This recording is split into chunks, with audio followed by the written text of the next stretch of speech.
Hello friends, स्मार्टो systems की GST series में आपका स्वागत है और मेरा नाम है वरिंदर सिंह। हमने पिछले काफ़ी सारे सेशंस में जीएसटी के काफ़ी सारे एस्पेक्ट्स को देखा है, जिसमें हमने काफ़ी सारी जानकारियां ली। इस सेशन में हम बात करने वाले हैं सर्विसेज के बारे में। सर्विसेज एक इम्पॉर्टेंट सेक्टर है जहाँ से गवर्नमेंट को जीएसटी प्राप्त होता है। इसमें अभी जो सबसे इम्पोर्टेंट बदलाव हुआ है वो है जीएसटी में सर्विसेज का आना। तो यदि आप किसी सर्विस सेक्टर से संबंधित हैं तो उस केस में आप बड़ी आसानी से इस एग्जाम्पल को फॉलो करते हुए अपने अकाउंट्स को मेंटेन कर सकते हैं। इसमें बेसिक्स एंट्रीज तो वैसी ही रहती हैं जो एक नॉर्मल एंट्री प्रोसेस में हम करते हैं टैली में, लेकिन जो सर्विसेज से रिलेटेड एंट्रीज हैं उनका हम इस पूरे सेशन में जानकारी लेने वाले हैं। सबसे पहले बात करते हैं हमें कौन कौन से लेजर्स चाहिए इस एग्जाम्पल को बनाने के लिए। तो सबसे पहले मुझे कैपिटल चाहिए, क्योंकि मैं बिजनेस में इन्वेस्ट करना चाहता हूँ। आईडीबीआई बैंक का अकाउंट है। फिर मैंने यहाँ पे दो क्रेडिटर्स लिए हैं, चंडीगढ़ एचआर सर्विसेज कंपनी और क्रिएटिव इंटरनेट। एक क्रेडिटर जो है जिससे मैं एक सर्विस परचेज करता हूँ, एचआर सर्विसेज मैं परचेज करता हूँ चंडीगढ़ एचआर सर्विसेज कंपनी से। क्योंकि यह क्रेडिटर पंजाब से है तो इसका मतलब मुझे ये जो सर्विसेज परचेज करनी है पंजाब से हैं। जब भी हम इस तरह की सर्विसेज परचेज करेंगे तो वह एक अलग हेडर टैली आपको प्रोवाइड करती है, परचेज टैक्सेबल इंटरस्टेट, अगर आप बाहर से सर्विस परचेज कर रहे हैं। लेकिन इसका जो हेड रहता है वो इनडायरेक्ट एक्सपेंसेस ही रहता है। इसी तरह से क्रिएटिव इंटरनेट है, हरियाणा की कंपनी है। हमारे ऑफिस में इंटरनेट प्रयोग होता है तो उसका जो बिल है वो क्रिएटिव इंटरनेट द्वारा दिया जाता है। क्रिएटिव इंटरनेट कंपनी जो है वो हरियाणा बेस्ड कंपनी है, तो इस कारण से इसका जो हेड आने वाला है परचेज टैक्सेबल, परंतु ग्रुप में यह इनडायरेक्ट एक्सपेंसेस के ग्रुप में जाने वाला एक्सपेंसेस है। अब यहाँ पे ध्यान रखिएगा, हम सर्विसेज को परचेज करते हैं तो वो हमारी एक तरह से परचेज कहलाती है। अगर आप राज्य से बाहर से परचेज करें तो परचेज टैक्सेबल इंटरस्टेट कहलाएगी। अगर आप अपने ही राज्य से परचेज करें तो परचेज टैक्सेबल इंट्रास्टेट कहलाएगी, अर्थात अपने ही राज्य से परचेज की हुई। लेकिन इनके जो हेडिंग्स होते हैं इनडायरेक्ट एक्सपेंसेस के अंतर्गत आते हैं। इसी तरह से हमारे पास दो डेटर्स हैं, ड्रोन सर्विसेज हरियाणा से और दिव्य सर्विसेज पंजाब से। अब हम भी कुछ प्रोवाइड करते हैं सर्विसेज, उसमें हम कंप्यूटर से रिलेटेड रिपेयरिंग और नेटवर्किंग सर्विसेज प्रोवाइड करते हैं। अब इसे हम सेल्स के अंतर्गत मानते हैं। एक तरह से ये हमारी सेल्स मानी जाएगी। हम किसी प्रोडक्ट को सेल नहीं करते, हम सर्विस को सेल करते हैं। ऐसे केस में ड्रोन सर्विसेज जो हरियाणा की कंपनी है, वहाँ जो हम सर्विसेज प्रोवाइड करेंगे वह इंट्रा स्टेट सर्विसेज कहलाएगी, अपने ही राज्य में दी गई सर्विसेज, और यह सेल्स टैक्सेबल कैटेगरी के अंतर्गत आएंगी। परंतु इसे एक्चुअली हमारी सेल्स माना जाएगा तो एक तरह से हमारी इनकम के अंतर्गत आएगा, डायरेक्ट इनकम में। इसी तरह से दिव्य सर्विसेज पंजाब जो इंटरस्टेट एक कंपनी है, उसको भी हम इस तरह की सर्विसेज प्रोवाइड करते हैं, परंतु यह हमारे राज्य से बाहर है।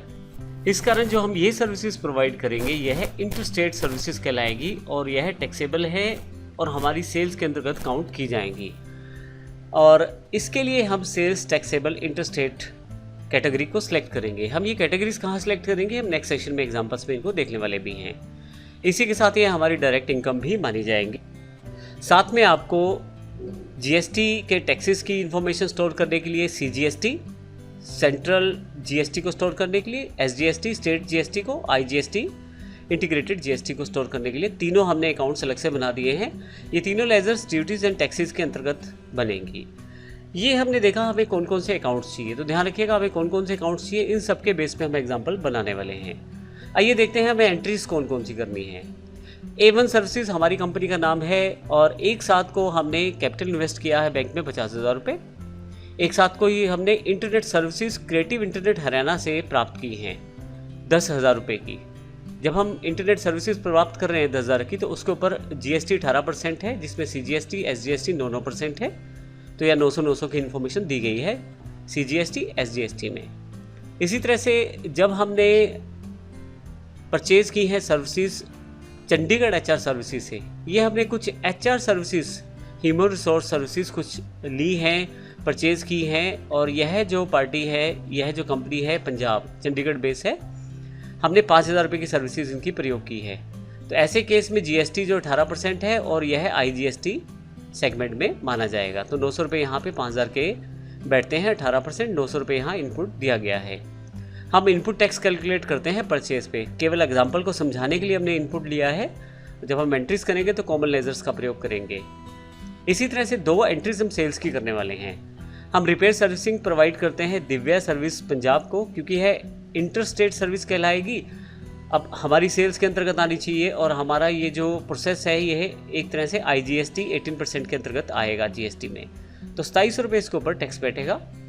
इसी तरह से हमने ड्रोन सर्विसेज अम्बाला को कुछ सर्विसेज प्रोवाइड की हैं रिपेयरिंग सेगमेंट की और नेटवर्किंग बेस की, उसके ऊपर भी 18% टैक्स है, क्योंकि हरियाणा की कंपनी है ड्रोन कंप्यूटर, तो इस केस में हमने CGST और SGST 9% यहाँ पे दिखाया है।